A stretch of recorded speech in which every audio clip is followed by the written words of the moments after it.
Hello students, तो welcome to new lecture of JEE and NEET series. इस lecture में हम लोग नया टॉपिक स्टार्ट कर रहे हैं which is electrostatics, one of the most important topic of JEE and NEET. Okay, तो ये टॉपिक काफी इंपॉर्टेंट है, काफी इंटरेस्टिंग है, काफी बड़ा है और इसके कॉन्सेप्ट्स अगले 2 चैप्टर्स में भी काम में आएंगे। ओके, तो चलो without wasting our time will start with our lecture. Topic is electrostatics. Electrostatics की पहले डेफिनेशन देख लेते हैं। अब यहां पे एज अ नेम सजेस्ट, यहां पे 2 पार्ट हैं, स्टैटिक्स एंड इलेक्ट्रो, है ना। Electro stands for charge and statics मतलब rest. So the study of charges at rest is known as electrostatics, the branch of physics which deals with the study of charges या electric charges at rest is known as electrostatics, है ना। सभी ने note down कर लिया? आई would suggest सभी लोग ये डेफिनेशन नोट डाउन कर लो। ओके, सो चलो दूसरे पार्ट की तरफ बढ़ते हैं। सेकेंड पार्ट है इलेक्ट्रिक चार्ज। अब इलेक्ट्रोस्टैटिक्स में हमको इलेक्ट्रिक चार्ज के बारे में पढ़ना बहुत जरूरी है ना। सो सबसे पहले हम लोग डिफाइन करेंगे इलेक्ट्रिक चार्ज को। तो इलेक्ट्रिक चार्ज को कैसे डिफाइन करते हैं? The intrinsic property of elementary particles of matter which give rise to electric and magnetic force between various objects is known as electric charge, है ना। हर मैटर का इंट्रिंसिक प्रॉपर्टी, इंट्रिंसिक यानी उसके अंदर वाला, है ना, और एलिमेंट्री पार्टिकल्स है, मतलब ये जो प्रॉपर्टी अराइज होता है ये एलिमेंट्री पार्टिकल से अराइज होता है। एलिमेंट्री पार्टिकल्स यानी प्रोटॉन, इलेक्ट्रॉन्स, है ना, ये जो होते हैं ये मैटर के एलिमेंट्री पार्टिकल्स है, मतलब इन्हीं से मैटर बना है ना, सब एटॉमिक पार्टिकल्स। तो इसके बारे में अपन बात करेंगे, the intrinsic property of elementary particles. Elementary particles बोलने के बाद में ध्यान में आ जाएगा अब इसके आगे दो सार प्रोटॉन्स एंड इलेक्ट्रॉन्स, और इनके वजह से ये फोर्सेस आते हैं, हम लोग पढ़ेंगे यहाँ पे इलेक्ट्रिक फोर्सेस। तो यही चैप्टर में मैग्नेटिक फोर्सेस के बारे में भी हम लोग आगे आगे के चैप्टर्स में पढ़ेंगे, ठीक है। नेक्स्ट, जनरली चार्ज को डिनोट करते हैं कैपिटल क्यू या स्मॉल क्यू से। Electric charge is denoted by capital Q और स्मॉल क्यू। हाँ, there are 2 types of charges, first one is positive charge and the second one is negative charge. Neutral type का charge नहीं होता है, okay. नहीं तो लोग क्या करते हैं, 3 टाइप के चार्ज बताते हैं, positive charge and negative charge. Neutral charge means absence of charge, यानी जहां चार्ज नहीं है या फिर जहां पे जितना पॉजिटिव है और उतना निगेटिव है, तो उस केस में we say that the body is neutral. तो there is nothing called as neutral charge, there are only 2 types of charge, positive charge and negative charge. Okay, चलो coming on to next topic which is unit of electric charge, one of the most important part, है ना। Electric charge का unit क्या होता है? The SI unit of electric charge is coulomb, denoted by capital C. हाँ, लेकिन इसके और कुछ यूनिट्स है जो हमको पता होने चाहिए, मे बी इसका रिलेशन पूछा जा सकता है। Okay, first is CGS unit, that is known as stat coulomb और इलेक्ट्रोस्टैटिक यूनिट और फ्रैंकलिन, है ना। इसको हम लोग क्या कहते हैं? Stat coulomb. CGS unit is stat coulomb और ईएसयू, 1 ईएसयू इज सीजीएस, है ना। सीजीएस यूनिट 1 ईएसयू चार्ज का यूनिट, है ना। What is 1 coulomb? 1 coulomb is 3 into 10 to the power 9 ESU। ये रिलेशन नोट डाउन करके रख लो, इंपॉर्टेंट है। Okay, 1 ESU is 3 into 10 to the power 9 electrostatic unit. Charge के dimension, okay, one of the most important concept again. Charge का formula class 10th में इसके पहले आया था, चार्ज क्लास 10th में करंट के फॉर्मूले में आया था, charge is equal to Q by T, sorry current is equal to Q by T. T इधर आ गया तो Q is equal to I T हो गया। तो चार्ज के डायमेंशन इज करंट के डायमेंशन इनटू टाइम के डायमेंशन। करंट के डायमेंशन है A1 और टाइम के डायमेंशन है T1। तो अगर इसको सॉल्व किया तो चार्ज के डायमेंशन आएंगे M0 L0 T1 A1। ये नोट डाउन करके रख लो, है ना। चार्ज के डायमेंशन याद रहेंगे, इलेक्ट्रिक पोटेंशियल और इवन ये चैप्टर में भी बहुत काम में आएंगे डायमेंशंस, याद रखना। चार्ज के डायमेंशन क्या है? M0 L0 T1 A1। Okay, next, smallest negative and smallest positive charge, है ना। दुनिया में स्मॉलेस्ट नेगेटिव चार्ज जो है वो किस पे होता है? इलेक्ट्रॉन पे, और उसका वैल्यू जो है Q is equal to -1.6 10 to the power -19 coulomb, है ना। और इसको हम लोग आज से -E से डिनोट करेंगे, वेयर E का वैल्यू इज दिस मच, ये है E, है ना, पूरा E है। This is the smallest negative charge in the world. दुनिया का सबसे छोटा नेगेटिव चार्ज किस पे है? इलेक्ट्रॉन पे है, ठीक है। दुनिया का smallest positive charge is carried by proton, और जिसका वैल्यू है plus 1.6 into 10 to the power minus 19 coulomb, so it is denoted by plus E, ठीक है। आई वुड सजेस्ट ये भी नोट डाउन कर लो, है ना। नाउ चार्ज ऑन ड्यूटेरॉन, ये तुमने याद रखना चाहिए, charge on deuteron it is plus E, है ना, प्लस ई। ये आगे magnetic fields due to electric current वाले चैप्टर में बहुत काम में आता है, okay.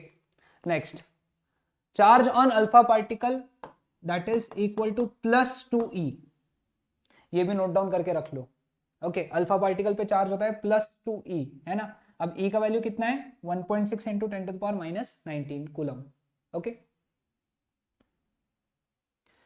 Total electrons constituting 1 coulomb charge, okay. अब कितने इलेक्ट्रॉन्स मिलके 1 कूलम का चार्ज बनाएंगे? टॉपिक हेडिंग दे दो, है ना। सपोज n इलेक्ट्रॉन्स मिलके बना रहे, एक इलेक्ट्रॉन पे मैग्नीट्यूड कितना है? e, चार्ज का मैग्नीट्यूड, माइनस छोड़ दो थोड़ी देर के लिए, मैग्नीट्यूड कितना है? e, ये होना चाहिए 1 कूलम, है ना।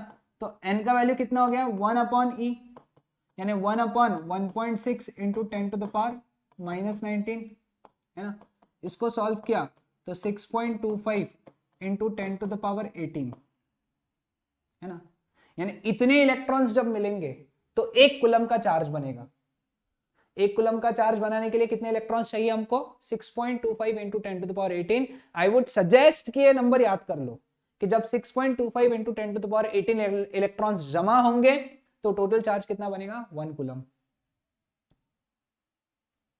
Next, properties of charge. हाँ, दिस इज इंपॉर्टेंट, बहुत ज्यादा इंपॉर्टेंट है ना।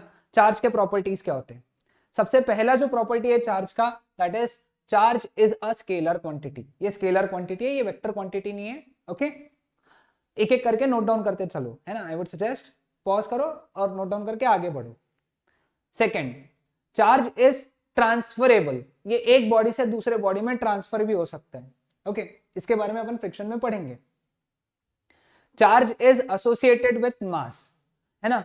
चार्ज, हर चार्ज का एक मास होता है। जैसे फॉर एग्जांपल इलेक्ट्रॉन है, तो इलेक्ट्रॉन का जो मास है वो कितना है? 9.1 into 10 to the power minus 31 kg, है ना।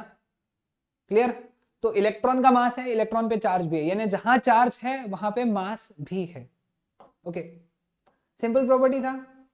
Next, charges are additive in nature, ये ऐड हो सकते हैं। जैसे फॉर एग्जांपल ये बॉडी पे चार्ज है 2 कूलम, ये बॉडी पे चार्ज है -1 कूलम, अगर दोनों एक साथ में आ गए तो चार्ज बन गया 2 - 1 विच इज 1 कूलम। सीधा सीधा ऐड कर सकते हैं क्योंकि स्केलर क्वांटिटी है ना, डायरेक्शन तो है नहीं। This can be added very very easily and simply, है ना। नेक्स्ट, चार्ज इज कॉन्जर्व्ड, उसका एग्जांपल है पहला पेयर प्रोडक्शन और दूसरा एनिहिलेशन, है ना। इसके बारे में structure of atoms and nuclei में बहुत डिटेल में आएगा, अभी सिर्फ शॉर्ट में बता रहा हूं। चार्जेस आर कॉन्जर्व्ड का कंसेप्ट। पेयर प्रोडक्शन क्या होता है? पेयर प्रोडक्शन में एक गैमा फोटोन टूट जाता है एक इलेक्ट्रॉन में और एक पॉजिट्रॉन में, है ना, पॉजिट्रॉन में। अब इलेक्ट्रॉन पर जो चार्ज है वो -e है, पॉजिट्रॉन पे चार्ज +e है। याद रखो, ध्यान में रखो, मैंने पॉजिट्रॉन लिखा है, प्रोटॉन नहीं लिखा है। गैमा ये चार्ज लेस है, इस पे कोई चार्ज नहीं होता है, तो यहां चार्ज कितना है? 0, और इस साइड में भी चार्ज कितना है? 0, है ना। तो दोनों साइड में चार्ज 0 है, तो मतलब चार्जेस कॉन्जर्व रहते हैं, यानी नया चार्ज नहीं बना सकते। Charges can neither be created nor be destroyed, है ना। चार्जेस कॉन्जर्व्ड रहते हैं, जितना चार्ज पहले था उतना ही चार्ज बाद में रहेगा। एनिहिलेशन में क्या होता है? एनिहिलेशन प्रोसेस क्या है? 2 गैमा फोटॉन्स अगर कंबाइन हो गए तो वो क्या देते हैं? सॉरी, उल्टा प्रोसेस है। इलेक्ट्रॉन और पॉजिट्रॉन ये जब कंबाइन होते तो 2 गैमा फोटॉन देते, 2 गैमा फोटॉन देते। अब ये कैसे, ये बहुत डिटेल में वहां पढ़ेंगे। इलेक्ट्रॉन पे चार्ज कितना है?